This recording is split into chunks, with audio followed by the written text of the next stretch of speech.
welcome to Solosaurus, a podcast about one-player board and card games. My name is Brandon Waite. And my name is Carter Mackey. And this is episode 52, where we are talking about a game about building underwater cities. It's Underwater Cities. That's the game we're reviewing. Right. I did not have a clever intro for that. They're cities that are underwater. Yeah, and you will build them, and that's the entire game. And we'll get to that game in just a minute, but first we are going to talk about the news. And the news comes to us this week, as it always does, from tablefor1.me.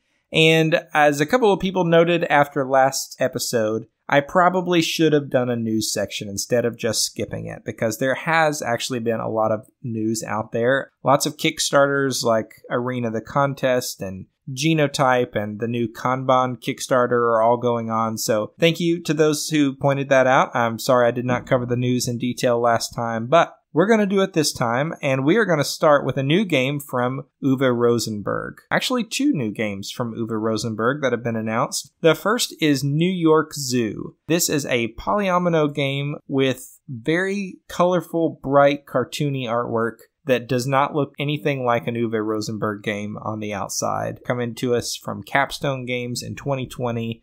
This is a polyomino game about putting animals in the zoo. And what's really interesting to me about this game is that it's a polyomino game, which is cool because there aren't very many of those. Right, at least from other designers. Yeah. This is like his fifth game with polyominoes, I think, at this point. Is it that many? Yeah, he did those like three, the Cottage Garden, Indian Summer, Spring Meadow. Right, and then, of course, Feast for Odin has a large polyomino component as well. And now this. I'm not excited for this, but I do think it's worth mentioning because it doesn't have the artwork that you typically see in his games. It actually looks completely different, like at least visually. And it has a built-in solo mode because he's always good about including those. So if you like polyomino games and the zoo theme appeals to you as a very bright, vivid color palette, I think that would be one to check out. There's no information about when it's coming out or where, but I would assume that we'll see it sometime starting around summer of this year, or maybe Essen, although it looks a little bit light for an Essen game. So that is New York Zoo from Uwe Rosenberg. Now, more interesting to me is the other new game that has been announced from Uwe, which is Hallertau. There's almost nothing available for this game, but here's what I know about the name. Hallertau is the name of one of the noble hop varieties, which I assume means that this is a game about growing hops and brewing beer. And my other hobby, apart from playing board games and doing like all the things that are adjacent to that, has been homebrewing beer for the last 10 years or more. So I'm very excited about that. And I got to tell you, it's definitely the theme and the designer that are generating the excitement for me here, because if you look at the description on Board Game Geek, first of all, you don't have a proper cover. You just have kind of a placeholder thing. And then the description for the game almost dares you to be excited about it. Hallertau is located in Bavaria and is the largest hop growing area in the world. Hallertau combines the classic worker placement mechanism with the thematic implementation of the traditional two-field crop rotation, and thus offers the players an interesting historical background. That's it. That's all there is for the entire game. But here's the thing. It's a game about hops and beer, and it's designed by Uwe Rosenberg. I'm basically 100% on board. Yeah, this seems like this is right up your alley. Yeah, I'm really excited by this. I'm sad that there's not been a beer game to date that has excited me. Are there that many beer games? There are quite a few, and a few about home brewing specifically and craft beer. And a few about monks brewing beer, which is another one of my favorite subjects. Right, yeah. But, yeah, none of them have really caught my interest. So this could be the one. Mm-hmm. Yeah, so very excited about Hallertau from Uwe Rosenberg. No release date for that, but this is an Essen title if I've ever seen one. So you can almost bet that that's where we will see that. Our third piece of news for this week is that Rococo, which is a game that has been out for years about being a tailor and fashion designer running a fashion company. It's been out of print. People have wanted it to come back into print for a long time, and now it is getting a deluxe edition from Eagle Gryphon Games, the folks who make Lisboa and Vinhos and work with Ian O'Toole to produce these gorgeous-looking Euro games. It's finally happening, folks. You can go on to the Eagle Gryphon site now and you can pre-order it. And what's really cool about this game, apart from the fact that it's been a well-loved game for a long time, is that now it has an official solo mode. So it's not cheap, but it is frilly. Which it needs to be. It's Yeah. Rococo. Yeah, if it's got that name, it of course needs to be. And it looks, I mean, everything about this production looks phenomenal. Yeah, it looks great. So if you've been looking for this to come back and print for a while, or you just kind of wish that it had a solo mode before, you got to check this out. It looks amazing. Pre-order it now through March 13th. The cost is going to be $95 for the deluxe edition, a little more than that for the deluxe plus edition, and a little more still for the deluxe plus all-in bundle. Oh, wow. Yeah. I'm glad they clarified that the deluxe edition is, Oh yeah, very clear. Yeah. Very I don't understand. Are you being sarcastic? what right. Yeah, there's nothing about it is clear, but it is at least a beautiful looking package. So check out Rococo Deluxe Edition on Eagle Griffin Games website. And our last bit of news for this week is a cool announcement about a game called Golem. This comes from a trio of designers, but one of the designers is Simone Luciani, which is what caught my attention because he was involved in, for instance, Zulkan and Teotihuacan and Grand Austria Hotel, Marco Polo, lots of big games that a lot of people like. Not all of those games are my favorite, but I do think that he's an interesting designer and one to watch. And what caught my eye here is that this game is based on a story called The Golem of Prague, about a 16th century rabbi who raises a golem to protect his people. You basically collect resources using some kind of marble system, as I understand it, and you use those resources to move your golem around the city of Prague, or to build more golems, or to make your existing golem bigger. And basically everything about this theme is amazing. I did not know I needed a Euro game about a Jewish rabbi who raises a golem. Apparently I do. I mean, that's just the craziest thing. That's so wild. I love it. I absolutely love it. And I wish that the Hebrew on the forehead of the golem wasn't backward. I just don't even understand how you would do that. But, whatever. Yeah, it's an oversight. I'm sure that they'll end up fixing it, right? But this thing looks cool. And it has a solo mode out of the box. And there's no picture of the board. Hardly any information about mechanics beyond the kind of basic description on Board Game Geek. And I don't care. I think it sounds amazing. And I assume that this will be an SN release as well. But whenever it's coming out, I want it and I want to review it. So if you're listening to this, Simone Luciani, you're not. But if you were, I would tell you to send me a copy. Please listen to our show.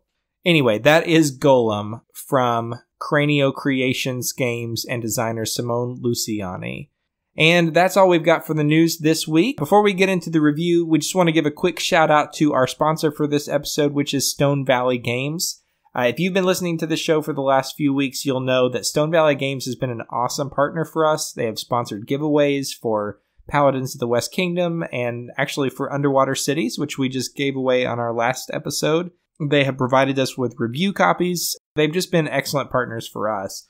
But they could also be an excellent partner for you, because if you go onto their website, you will find a wonderful online game store that has good, solid, low prices, and that rewards you for writing reviews of games that you purchase. They also have a loyalty program where the more games that you buy, the more discounts you will get. It's a great store. Eric and Wendy, who run it, are very kind. They do an excellent job packing up the games and shipping them out quickly. If you have not tried them out yet, give them a shot. I just ordered a new Marvel Champions pack from them last week and pre-ordered a couple more. And the one that was already available shipped to me right away. It was packed extremely well, and I plan to enjoy it a little bit later this weekend. So check them out at stonevalleygames.com, and many thanks to them for supporting this show. All right, let's get into the episode, which this time is for Underwater Cities. Underwater Cities comes to us from designer Vladimir Suchi and Rio Grande Games, at least in the US, and it came out in 2019. It plays 1 to 4 players. In Underwater Cities, players represent the most powerful brains in the world, brains nominated due to the overpopulation of Earth to establish the best and most livable underwater areas possible. So by taking worker placement actions and building a tableau of cards, players are going to build an engine that will enable them to build cities, buildings, and tunnels to connect them, while also gaining influence in the UN Federation? I can't remember what it's called. Anyway, then you're going to produce and get points from your achievements by the use of special cards. If you can build 7 cities and get 100 points in the solo game, you can win and be the best at underwater cities. I try to think of another way to say that, but I don't know how to. You're just the best at building underwater cities. Right. So we are going to start this review like we always do by talking about the components for this game. And the components are... I was going to say the components are fine, but they're really not fine. No. They're definitely substandard, which is a real shame because, I mean, this has been a game that I've been looking forward to for a while. As soon as the comparisons to Terraforming Mars started coming out, and I started hearing about engine building and the designer's pedigree and the theme, I'm just really looking forward to what they could do with it. And as soon as I saw those screenshots of the domed city buildings, that really caught my attention because those are cool. They are. But they're really the only cool part of the production for me. Right. Yeah, you didn't know when the comparisons to Terraforming Mars came that it was going to be also really bad components like Terraforming Mars. Yeah, it's really unfortunate because there's a lot to like about the gameplay, which we'll get into in just a minute, but the chits are really thin. The artwork is a real mixed bag for me. Some of it's fine, and some of it isn't. Yeah, some of it is fine, but some of it's like muddy and kind of, I don't know, it just looks like half-baked. The color palette I like. I thought it had a nice color scheme going on. Most of the iconography, once you understand it, is pretty clear. So, there are a lot of things that it does do right, but especially the chits for like higher denominations of different resources. For instance, if you get a 1 steel plast chit, it's just a single chit. If you get a 3 steel plast chit, it's basically just 3 chits together. Yeah, it's printed to look like there's 3 of them kind of piled on top of each other. It takes up as much space as basically 3 piled on top of each other would be. And it's kind of visually confusing because it looks like 3 chits put together. It's a really weird choice. I don't understand why they did it this way. And honestly, in a market where board game components are getting so much better all the time and you have to be competitive, I don't understand why they wouldn't invest just a little bit more here, given that the MSRP of this game is, in the $50 to $60 range. It's a shame. But it's not the end of the world, right? It's not like they're terrible, unusable components. No. They're just not great. The same is true with the cards. Not great stock or linen finish or any of that stuff. They're just cards. I don't know. It won't stop me from liking a game because obviously I love Terraforming Mars and there's very little to like about the production there from my perspective. But it was kind of a disappointment to open up the box and see this. But that said, there are a lot of other things that this game does well, starting with the rules. What did you think about the rules for this game? So they're pretty straightforward and simple. Like, everything kind of follows a logical order. I didn't have to, read through things multiple times to try to understand it. Like, when I needed an example, I felt like it was there. I don't know. What about you? Yeah, I felt like the rulebook was pretty concise. It was pretty easy to understand. There are some things mechanically in this game that are a little bit off from what you would normally see in a Euro, I think, especially how bonus actions work and that sort of thing. But I thought the rulebook even did a good job explaining that, which is a testament, I think. Right. My favorite thing about this game, as far as the rules are concerned, is that the solo rules are so simple, which we'll get into a little bit more in a bit. But we're talking a paragraph or 2 of text. It's nothing. Right. It's very simple to understand.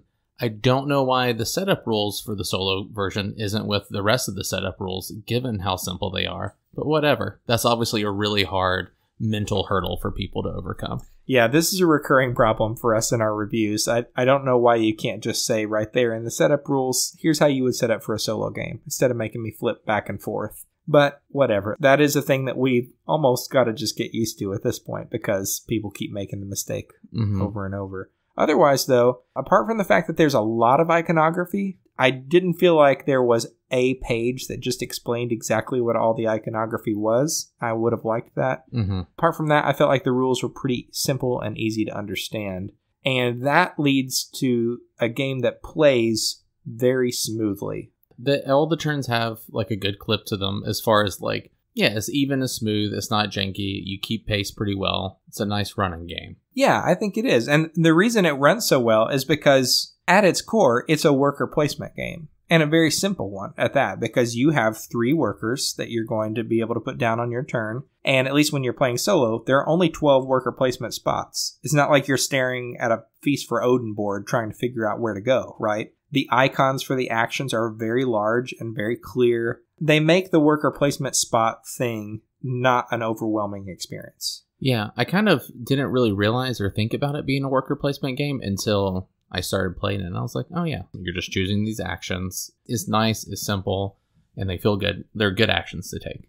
Yeah, I feel like when people talk about this game, they talk about it like it's an engine building game, which it is, but it's definitely a merger of engine building and worker placement. Like a stronger merger of those two things than we've seen in other games, I think. Because that's what I would always hear when people reference this game, is how it's an engine building game, how it's like Terraforming Mars. But the actions you're choosing, blocking those spaces, them being available to you, like all of that stuff is super important. Yeah, absolutely. And in fact, we're just going to say right here, we know that this game is compared to Terraforming Mars quite often. So we will address that a little bit more toward the end of the play section of this review. But I would say that in a lot of ways, those comparisons are merited because while this is a worker placement game at its core, the primary wrinkle in this game is that when you place a worker down on a spot and you take the action, just like you normally would, you also have to discard a card from your hand. You've got a hand of 3 cards. The cards are red, orange, or green. And when it's time to put down a card, if the color of the card that you played matches the color of the worker placement spot,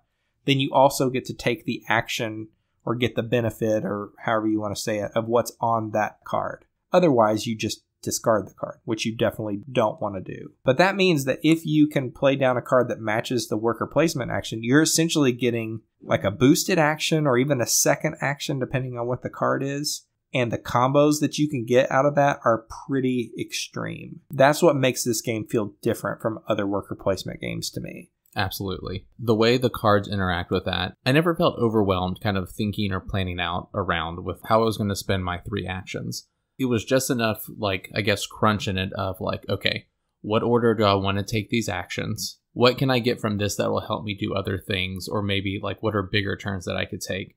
And the limitation of like, well, I've got 2 green cards and 1 red card. Do I really need one of those orange actions, or can I make a bigger turn with what I have? They were enjoyable decisions to mull through. Yeah, I think so too. I mean, part of what makes them enjoyable, I think, is that you've got the reliable kind of core thing you would expect from a worker placement game when you take the actions. All the stuff you would expect to find in a game like this, like getting the different resources, the kelp, the steel plast, the science. You have opportunities to build cities and buildings and tunnels and upgrade those things. And you can take special cards in the middle of the board, and all of that stuff is there, and you'll get to do that.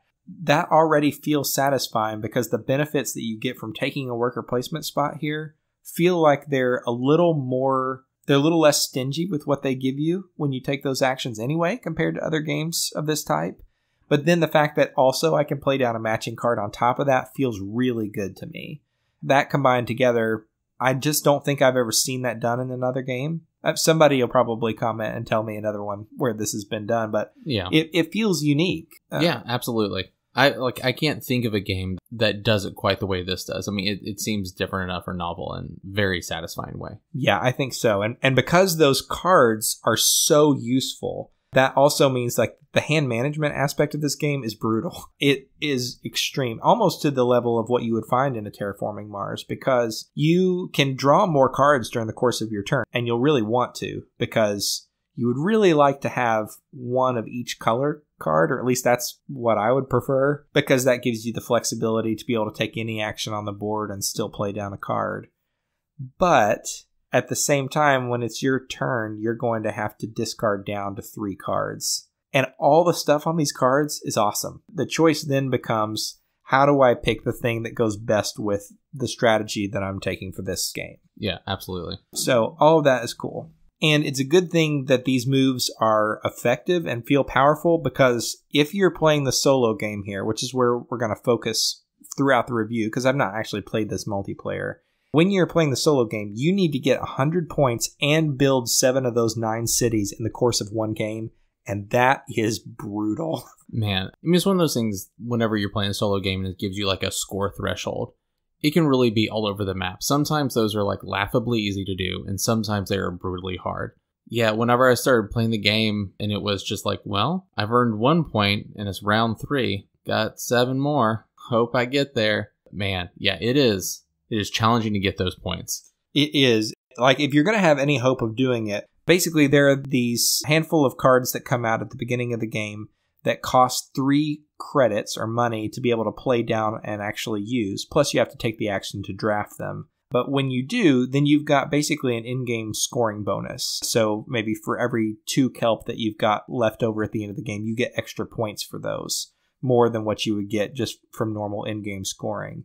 Or it could be from the number of upgraded science buildings you have or whatever. There are several different types of in-game goals, but they almost all seem to rely on having a lot of one particular kind of thing. And that's nice because that means at the beginning of the game, what you really need to do is look at those cards that are out there and look at the cards in your hand and try to see where you can find some kind of synergy between those things. And where you find that is going to really drive you for the rest of the game. And I like that because comparing it to Terraforming Mars, for instance, there are awards and milestones that you can get points for at the end of the game, but those are static. They're the same from game to game. These are going to be different. There are a lot of these that don't make it out onto the board during the course of a game, and you need to find a way to just make do with what's being presented this game. And I really like that kind of system.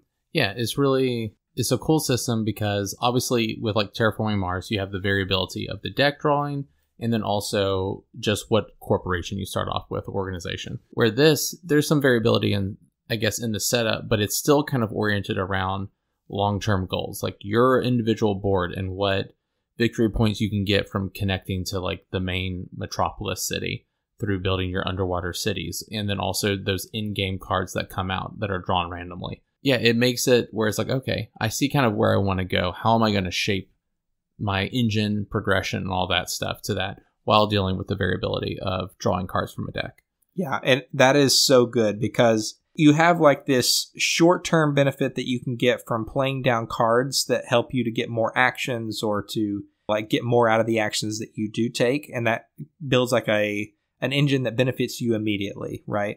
But then also you need to be taking these other actions on the board that are going to allow you to build cities. And then when you have a city, you need to build buildings next to those cities or else the city won't do anything for you. It won't generate any goods during the production phase. And then, also you need to be building tunnels to connect these cities back to your, like the very first one that you start with on your board. Because if they're not connected to the overall network, when it comes time to produce goods, you're not going to get anything from them. It's like 3 main things you need to do. You want to have cities, you want to have buildings, you want to have tunnels. Because if you don't have those things, when it comes time to produce, and there are only 3 production phases during the course of the game, which are a huge deal for whether you are successful in this game or not, you're just going to be completely out of luck. And for me, what's interesting about that is that it creates this feeling in the game of being really tight economically, right? Like I'm constantly running low on money or credits. Yeah, the resources are very, very tight. And managing that, I will say one of those things, it always feels tight, but it's not as punishing as some games that are tight on resources, I would say. Yeah, no, I agree with that completely. But it has the tough decisions that those games provide. Yeah, absolutely. In some ways, it feels like an old school Euro in that way. Older Euros used to be just like you're just scraping by throughout the entire course of the game, trying to get a few coins here and there so you can build your next building or whatever. And a lot of that has fallen out of favor, but the good thing about that is that you feel genuine tension when you play those games, right? Like Agricola, there's a lot of tension in how you spend those resources, and if you miss out on this pile that's built up on this one action space, you've really missed out. Yeah, absolutely. Yeah, you basically have what you need, and if you are stockpiling anything, it's for like in-game scoring or something like that. I love that. It's like the time crunch of only having 3 actions per round and only having 3 production phases per game, plus a tight economy, leads to a lot of really tough decisions. You need to create this network to get your benefits. There are very tough requirements to win the game. There are only 3 actions per round. Also, while you're getting these actions, you need to make progress on these little federation tracks. In a multiplayer game, it's the sort of thing where you would want to be going up this track in order to get a few small benefits, but really you're jockeying for player order, which of course is always a big deal in a worker placement game. Mm-hmm. But in the solo game, if you don't take an action that gives you a bump on this track, then there's going to be an extra worker placement spot blocked on the board every round. And that's devastating when there's only 12 spots. Right, absolutely. I think is a clever way of trying to still not having to ignore that mechanic completely and still kind of incentivize you to deal with it, because you don't know where that extra block spot is going to go. And yeah, it just makes a huge difference. It does. And like all those tight things combined with the fact that you have a hand limit of 3 when your turn starts, like that's all very old school Euro style. But then at the same time, you've got this core system of place a worker and play a card. And the rules give you the freedom to take the different actions on the cards or on the worker placement spots in the order that you want to. And because they do that, I mean, timing for what you choose to do first matters hugely. You can chain things on one action that lead to you getting a lot of resources on one turn, or like building a whole extra city on your turn that your worker placement spot wouldn't let you do.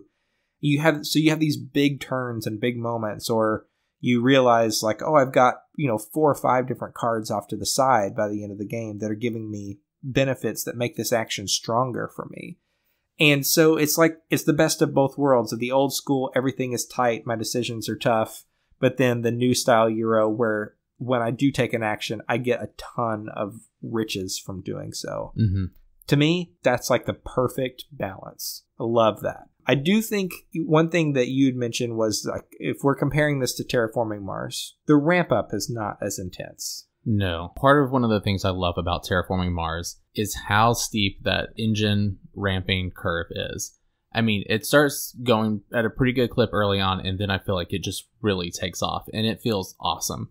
You feel like you just have this crazy industry in place. You have all of these like cards and bonuses that synergize together that you've been kind of crafting along to just keep building. By the end of the game, you feel awesome, especially compared to where you start. And here, you get those bonuses. I mean, you feel good that like the things you've accomplished. But I mean, that power curve is definitely a little bit more linear, I would say. And it's just more incremental along the way.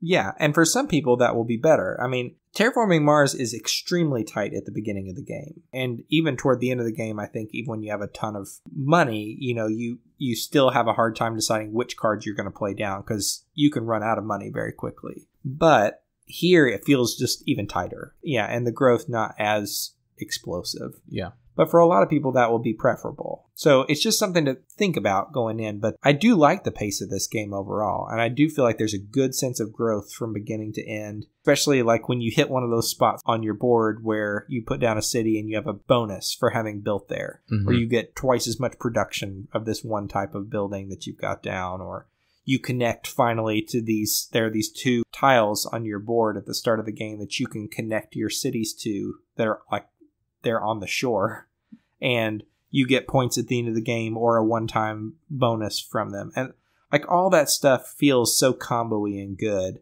but at the same time, you're under the gun for having to get so much done during the course of a game. I don't know. I like that meshing of things here. Yeah, absolutely. And that's the core mechanics of the game. You're just going to keep taking worker placement actions, gathering resources, building cities and buildings, and getting ready for those big production phases where you're going to crank out a lot of stuff, and you'll feel like you're very rich after one of these production phase happens. And then you'll also be amazed at how quickly it disappears. So quickly. Oh, man. And then you do that until you have a third production phase, and then you tally up your points, and that's the end of the game.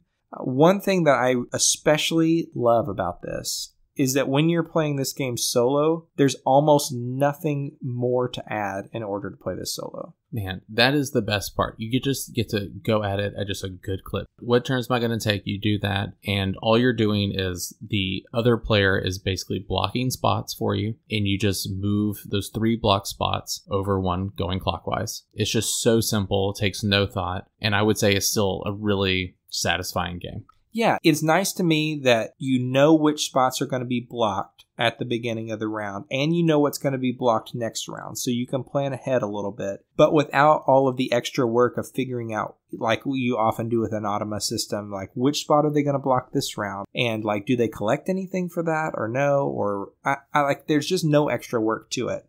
I like automa systems where you play against an artificial opponent and all that. I think those are great. But increasingly, I'm kind of just liking these win condition solo modes. You know, like it's not a straight up beat your own score thing. You can still win or lose, but there's nothing to manage here. Yeah, I'm definitely torn about it because I don't know how exciting this game would be. Like, I don't know, 10 plays in, playing against, just solo rules. But just because it's like your goals are never really going to change. I guess it's just like how high can you go and just being your own score. And I mean, it's like the excitement of the game will keep you going for so long. But if the only challenge is just yourself, I don't know. That's just personally not super motivating for me. But man, not having to gather all of the resources, continuously seeing how they're going to take the actions, adding up all of their points and seeing if you beat them. There's advantages that come with not having to deal with any of that. Yeah, and one thing I would say that would maybe keep this interesting for me beyond like 10 plays or so is that there's so many cards in this base game. Yes. And so many that you just won't play with, during the course of one game. And the order that those come out in, it will create a vastly different game for you every time. Yeah, that's true. Especially the end-game goals changing every time, too. It does a good job of forcing you to rethink your strategy, even though you don't have really like asymmetrical player powers in the sense of every player's board giving you some special boost or something like that. And I really like that. I don't know. I think it's a good way to handle that replayability issue. But yeah, I see what you're saying too. Also, like when you don't have an artificial opponent, you do lose a little something. It still feels a little more static. And yeah, overall replayability for this game in every other way is quite high. Oh yeah, top notch. Yeah. I mean, just the variability with the goals, the board being, changing a little bit and how you're going to be building that out. And then also there are different player boards and they have the ones that are a little different, but basically all the same. And then they have the ones that are more different on the back. Yeah, those are the ones that you have to play with during the solo game, which is also nice that like those are all a little bit different. So that changes from game to game. I don't know. I feel like even though the components for this game are bad in a lot of ways, they did think through some of that stuff really well, like enough cards, enough different map designs and all that. So, or board designs. So yeah, kudos to them for all, including so much replayability in the base box. And that leads us really toward the end of the review where we talk about the good, the bad, and the ugly for this game. And for me, there's a lot of good. The first thing that drew me to this game was the theme for the game. And I'm not going to say it's super strong here or anything like that, but there just aren't that many underwater games. Yeah, there's really not. There was one water-based game from like 5-6 years ago that had crazy art? Yeah, Abyss. Right, that game. And there have been a few in the last year, for whatever reason, there have been several underwater games, but they don't seem to be that solo friendly, with the exception of maybe Aquatica. But I haven't played Aquatica, so I have played this game. I just like the idea of city building in a different context. I think that's neat, And there are approximately 1 bajillion games about terraforming Mars these days. Yeah. So it just feels fresh and different to me. And I appreciate that they did that. But the big thing for me is that core mechanic of place a worker and play down a card is super compelling. It feels so good. It's not mentally overwhelming and it just feels good. You get to make, I feel like every turn I have just feels good. There's not like that ebb of having really good turns and then going back to like just being like, all right, well, this is just kind of a not fun turn where I'm just kind of scraping by so I can do cool things later. Yeah, I think so too. I think that really leads into that kind of the next point that I would say is great about this game is that perfect mix of really tight economy and tough decisions and embarrassment of riches style Euro. I just love that. I love when they can pull off both of those things. That to me feels like a design feat. And it's one that's just really fun to play, frankly. I mean, it gives you all the tension that you want from a worker placement game and also just makes you feel like you grew from the beginning of the game to the end and did cool things. And looking down at your seafloor board and seeing these different cities and the different things that connect them feels cool, I think, by the end. Like you really built something. Yeah. And the last thing that I would say here is just the solo mode. I just think the solo mode is exactly the kind of thing I'm looking for nowadays in a solo experience. It's simple and it just takes nothing to manage it. But that's the good for me for this game. You have anything you want to add here? No, I mean, that covers it all pretty well. Now, there are a few things that I would say are bad about this game. And the first and most obvious one is it's a real letdown in the production department. Yeah. And I don't think, like, this is published by Rio Grande Games. I would not say that's a Rio Grande Games thing, because my understanding is that this was originally published by a new publishing house, I guess, that was started by Vladimir Suchy himself. And it could just be that this is a first production thing. And, American publishers may not have the ability to change that much about the original design. But man, even so, it's kind of a letdown in that department. Mm-hmm. And it's a shame because the mechanics are so solid for it. Yeah, I guess just history always repeats itself. Yes, it does. Yeah, just like Terraforming Mars. Mm-hmm.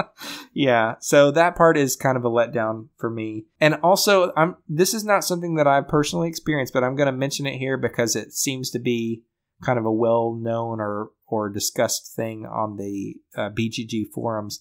A lot of people say that going for kelp in this game is an obviously better strategy. I guess I just suck at figuring out where games are broken because I have not noticed that personally, but it's come up, and normally I wouldn't even pay attention to this sort of nonsense, right? Because people saying that a game is broken after it's been play tested, I assume quite a bit. I'm just not very likely to believe them. But this just keeps coming up in a lot of different places, and in a way that makes me think there might be something to it. I have not personally experienced it, but some people say that there are balancing issues there. I do believe that the expansion was designed to address some of those. So if you're worried about balance stuff, just check out the New Discoveries expansion, which I just haven't played, but it's supposed to be good. That's all I have to say about that. I'll say, for bad, I was a little disappointed that there's no references to like a failed Randian utopian society that was tried to be built underwater.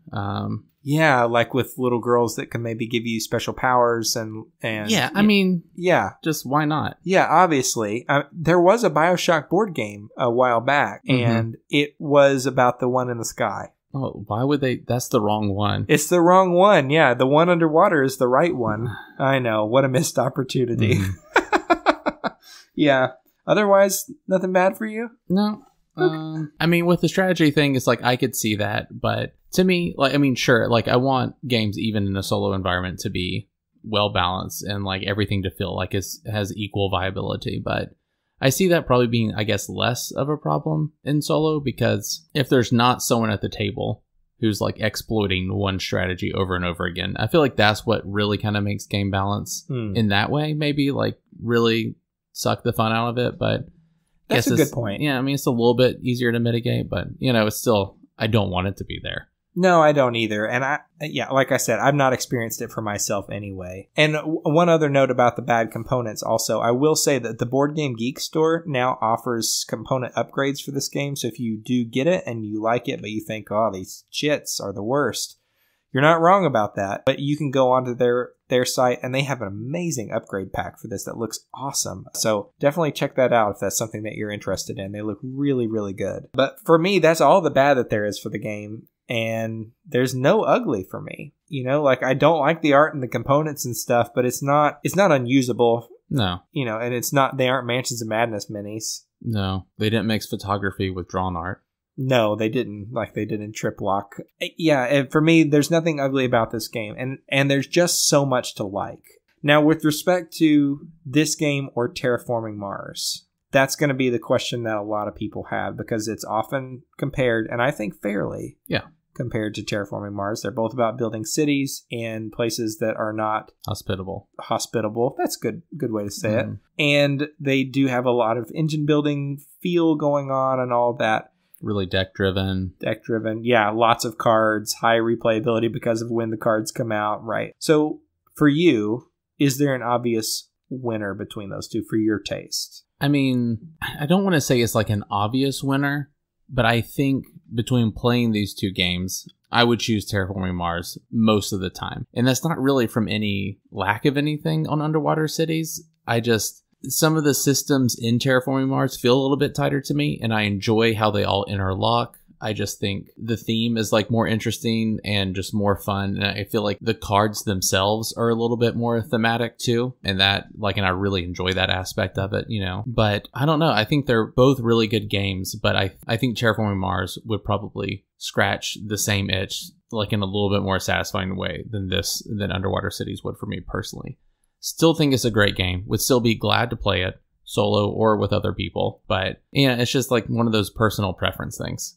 That's the way it is for me too. There's not an objectively better game between the two of them. Right. For my taste, I think that I will almost always pick Terraforming Mars over this because I have other worker placement games that I like a lot, and the worker placement is really what sets this apart. But I feel like I regularly see people online who say that Terraforming Mars just did not work for them for one reason or another, but this does.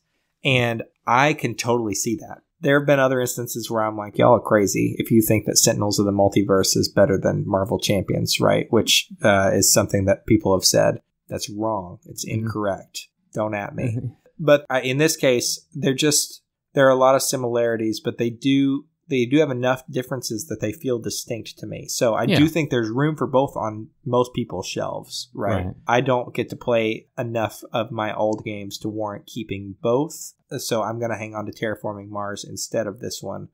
But if you like engine building games, just give both of them, And if Terraforming Mars didn't work for you, that does not mean that Underwater Cities won't work for you. So that's what I would say here. I think this is an excellent game. And in fact, this is the part where we start to talk about whether this is a game that gets the stamp of approval. And for you? I don't know, man. I feel a lot of conflict about it because, like I said, I would choose Terraforming Mars over this game in probably a lot of situations if this is kind of what I want to do. But it's still a great game, and there's a lot of other games that I love that I would choose to play this game over them that I think are great games or well designed. I think I would probably give it the stomp is where I'm at.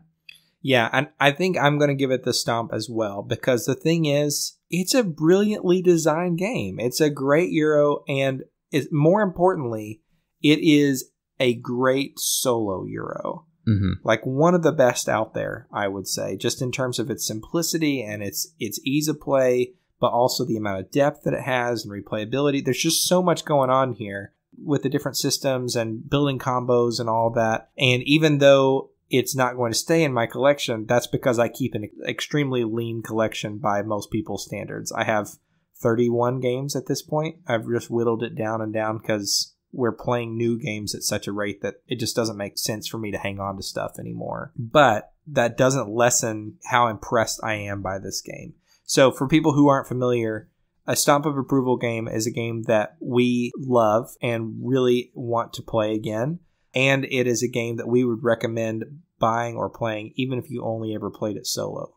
And for me, this definitely meets both of those requirements. Yeah. So especially the latter one. I think I would be satisfied not ever playing this multiplayer. It seems like it would be a lot of fun at 2 or 3. You mentioned especially at 4 players is going to be too many. Yeah, I can't imagine 4 being that fun. It just seems it's going to drag on for too long for like the depth and just satisfaction the game would give. It seems like it would be great with 2 people. I think 3 would probably still be fine, but all of this is just kind of assuming or making predictions. Yeah, right. We haven't played it that way, but even having not played it, I don't feel like I'm missing out on that much because the solo mode is just so good, man. And it's just so similar to the multiplayer rules, right? Right. I mean, the main thing you're missing out on is not knowing or trying to anticipate what actions other players are going to block. Yeah, exactly. And there is a lot of tension there that you're missing out on, obviously, but it's replicated in a very good and satisfying way for solo play. Right. So this is going to be a game that gets the stamp of approval from us, and there are not very many of those out there. In fact, if you want to see a full list of the games that have gotten the stamp,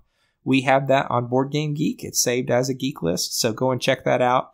And this is going to enter those noble ranks. So congratulations to Underwater Cities and Vladimir Suchi for creating such an outstanding Euro game, especially for solo game players. And that's all for this episode, folks. If you have not yet checked out the other shows in the Dice Tower Network, you totally should. We are not the only board game podcast out there, to put it mildly. There are lots of other great shows and a ton of great shows in that network. So go to dicetower.com and you can find out other board game shows similar to this one. If you haven't yet, you should like us on Facebook and follow us on Instagram, where you can keep up with us and see what we're playing and see what new games have come in. And it's also where you'll find the most information about our giveaways, which we have from time to time on here. So go ahead and follow us on those platforms. And finally, if you have not yet gotten a micro badge from us on Board Game Geek, you can get one. They cost 8 geek gold. You can get a little yellow and purple dinosaur to put near your profile. And if you don't have 8 geek gold, just send me a message. I'm more than happy to spot you what you need to get a little micro badge for yourself. Every episode I mention this, and every episode we get 2 or 3 more people who say they want it. And I think we're up to like 170 people on Board Game Geek who have this thing now. That's awesome. Yeah. So keep putting them out there on your profile and helping people to find the show. Till next time, though, that's all we've got. My name is Brandon Waite. And my name is Carter Mackey. And this is Solosaurus.